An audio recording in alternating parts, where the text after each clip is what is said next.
Good evening and welcome to tonight's neighborhood meeting.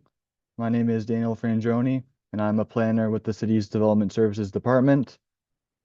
The purpose of tonight's meeting is to present to you the neighborhood, a development concept being considered by the owner and development team of 41 Royal Parkside Drive. Prior to a formal development application being submitted, this provides an opportunity for the development team to hear initial community feedback and to incorporate it into their plans prior to making a full informal development application to the city. Please be aware that we are recording this meeting for the public record. The recording will be used for the purpose of gathering your input and to respond to inquiries and will be considered public information. Please also be aware that as a registered attendee tonight, your mailing or email address will be added to the mailing list so that you can receive further information about this application as it progresses. Should you have any questions regarding this collection, please contact the Development Services Department. I would also like to let everyone know that there are staff behind the scenes managing the technology tonight. They're here to make sure the meeting runs smoothly, to grant participants with the opportunity to speak, and to assist with any questions in the chat. Please bear with us if we have any issues, and if for some reason you get disconnected, please feel free to log back in and to rejoin. So the intent of tonight's meeting is to provide members of the public with an opportunity to become familiar with the development application and the planning review process, and to also ask the applicant questions to provide feedback. So for what to expect tonight, it's a brief overview of the city's review process and timing, a presentation from the applicant's representative, which describes the proposal, and an opportunity to ask questions of either the applicant or city staff and to provide comments or concerns with the application. Now for what not to expect. So do not expect city staff recommendations on the application or a detailed analysis on the proposal, as this will occur later in the review process, or a debate on the merits of the proposal between city staff and the applicant. So for next steps, before we get into the presentation, I just wanted to quickly highlight the next steps in this process. This neighborhood meeting is established early in the development review process to ensure local concerns are incorporated or addressed through the city's review. After this meeting, we expect that the applicant will make a formal application for this development project. These formal submissions undergo a full technical review and must address comments that are received through this neighborhood meeting from the city's different technical departments, external agencies, and also members of the public more broadly. In conjunction with this, there will also be a statutory public meeting that is held on this application at the Affordability Committee of Council. At this public meeting, applicants present the application to council, answer any questions, and provide an overview of and a response to any issues or concerns that are identified previously at the neighborhood meeting. As part of the public meeting, members of the public also have an opportunity to provide verbal or written comments. Following the public meeting, staff will continue this technical review process, and the applicants will make any necessary revisions to their proposal. Once the review process has concluded, a staff recommendation report is brought forward to council for their consideration. All comments throughout this review process, including those received at the neighborhood and public meetings, are identified and addressed in the staff report and form part of staff's recommendation on the subject application. A staff report for this particular application would likely be brought forward to council sometime in 2026. I will now move on to the applicant's presentation. As I mentioned, the proposed project and an application will be presented first, which we will follow with a question and comment period. So tonight, we are focused on zoning bylaw amendment and draft plan of subdivision proposed at 41 Royal Parkside Drive. The applicant's planner is Brandy Clement from the Jones Consulting Group. The proposed zoning bylaw amendment would rezone the property to residential multiple dwelling second density RM2, with special provisions. The proposed draft plan of subdivision would create blocks to support the development of 41 Street townhouse dwellings. I will now hand the meeting control over to Brandy Clement, who will first introduce themselves and then share their presentation on the proposed development.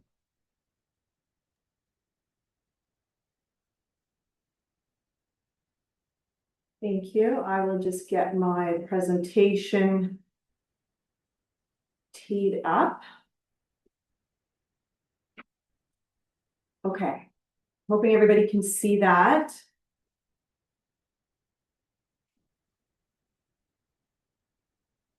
So good evening. My name is Brandy Clement. I am with the Jones Consulting Group. I am here this evening on behalf of our client to introduce to the neighborhood a proposed development for the property at 41 Royal Parkside Drive. With me this evening as well is the project engineer, John Ingram, and we will be available to answer any questions that the public may have following our presentation. And certainly if we're not able to answer questions, we're writing them down, and that will form part of our formal submission when we do make that to the city. So the lands are located on the north side of Big Bay Point Road. They are east of Royal Parkside Drive, south of Britannic Lane, and west of Queen Elizabeth Parkway. They are approximately 0.89 hectares in size. Frontage along Royal Parkside Drive is 50 meters. Frontage along Queen Elizabeth Parkway is 41 meters, and there's approximately 166 meters along Britannic Lane. The average depth of the property is 45 meters. These lands were recently severed off from the development, the Bob Rumble Home for the Deaf development, directly south. They're vacant, they are partially treed, and they have been previously disturbed during the construction of the lands to the south. The lands are surrounded by development, which includes a residential development to the north and west, and that includes a little bit to the southwest apartments. There's also commercial to the southwest and an institutional to the southwest, as well as directly adjacent institutional being the Bob Rumble Home for the Deaf. To the east, we have the boundary between the City of Barrie and the town of Innisfil lands. Residential housing types in this immediate area are single detached dwellings as well as apartment units. So this slide depicts the various housing types that are in the area, which include single detached dwellings at various frontage sizes, the 3-story apartment building, which has commercial in the first floor, the wastewater treatment plant as well to the west, and then the institutional use, the long-term care facility to the south. To the east, the slide showing the undeveloped portion, those are the lands within the town of Innisfil boundary. The lands are located within the built-up area of the city. They are designated currently as community hub. This designation is on the lands as they were, as I mentioned, originally part of the Home for the Deaf lands to the south. So permitted uses within this designation generally include various community type uses, such as institutional uses, office uses, health services, community services, assisted living facilities, to name a few of the permitted uses. Residential uses that are not related to an institutional type use are permitted. There is a policy within the community hub designation that notes that if an institutional type use is no longer required or no longer exists on the lands, then the development in accordance with the majority surrounding land use designation can be considered on the property without an amendment to the plan. And further, it notes that the development must meet a minimum residential density target of 50 units per hectare with a maximum building height that's identified in the zoning bylaw. So as such, an official plan amendment application is not required for this proposed development.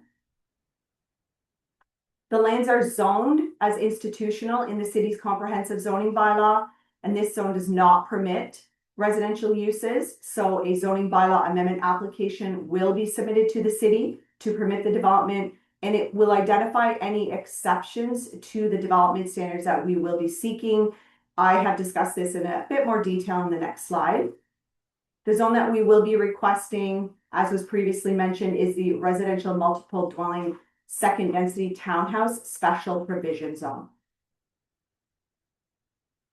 So this slide is the conceptual site plan. It outlines the layout of the building footprints. We're proposing a total of 41 townhouse dwellings within 6 blocks. The units will be 3 stories in height. There will be garages on the first floor of each of the units.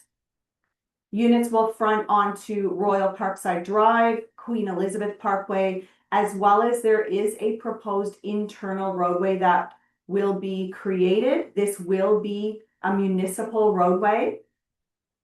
There will be 2 access points from the new roadway out to Britannic Lane. We're not proposing any driveways at this time onto Britannic Lane. Parking provided for the units will be in each individual garage that's provided with each unit, as well as the driveways. There are existing sidewalks that are existing, along Royal Parkside Drive, as well as Queen Elizabeth Parkway. And there may be also sidewalks required along Street A, the new municipal roadway, per engineering standards. The units will be approximately 5.6 meters wide, which is around 18.5 feet. End units will be slightly larger than that. We will be requesting some exceptions to the development standards within the RM2 zone. These will be related to a decreased interior and exterior side yards, lot frontage, reduced rear yard setbacks, and lot coverage. Overall density that we are proposing is a net density of 63 units per net residential hectare. So this slide illustrates the conceptual architectural design for the units. It will be a high level of architectural treatment incorporated into the housing. Familiar color tones will be used to complement the surrounding development in the area. The elevations will be designed with a variety of architectural treatments, such as varied wall planes, varied roof lines, larger window treatments to ensure a visual interest from the street and along the street. Facade will have a mix of materials that could include brick and or stone. There'll be landscaping provided along the street frontages where room is available to soften the aesthetics. Privacy fencing will be provided along the southern boundary. And these details will get further worked out as we move through the process, and these elevations can continue to evolve. So there are 2 applications that we will be submitting to the city. The first being a zoning bylaw amendment application, which I have previously discussed. And the second, a draft plan of subdivision application, and this will create the blocks on a plan of subdivision, which will then facilitate the development of the street townhouse units. There is technical work that is to be completed to support the applications when the submission is made. Those reports include a planning report, a functional servicing report, stormwater management report, geotechnical report, hydrogeological study, environmental site assessment, as well as a traffic impact study. And the plans that will be submitted will include a conceptual site plan, tree inventory and preservation plan, draft plan of subdivision, and engineering drawings. So in terms of next steps and or timing, we have completed the pre-consultation meeting with the City of Barrie. This was done in October of 2025. The consulting team is currently working on all of the technical work that is required to submit with the applications. Tonight we're here at the neighborhood meeting, and we are requesting any comments or concerns that the residents may have. In the future, we will be submitting the zoning bylaw amendment and the draft plan of subdivision applications, along with all of the accompanying materials, and we're hoping for that to be sometime this winter. And in the future, there may be a site plan control application submission that is also required. So that concludes my presentation. Thank you.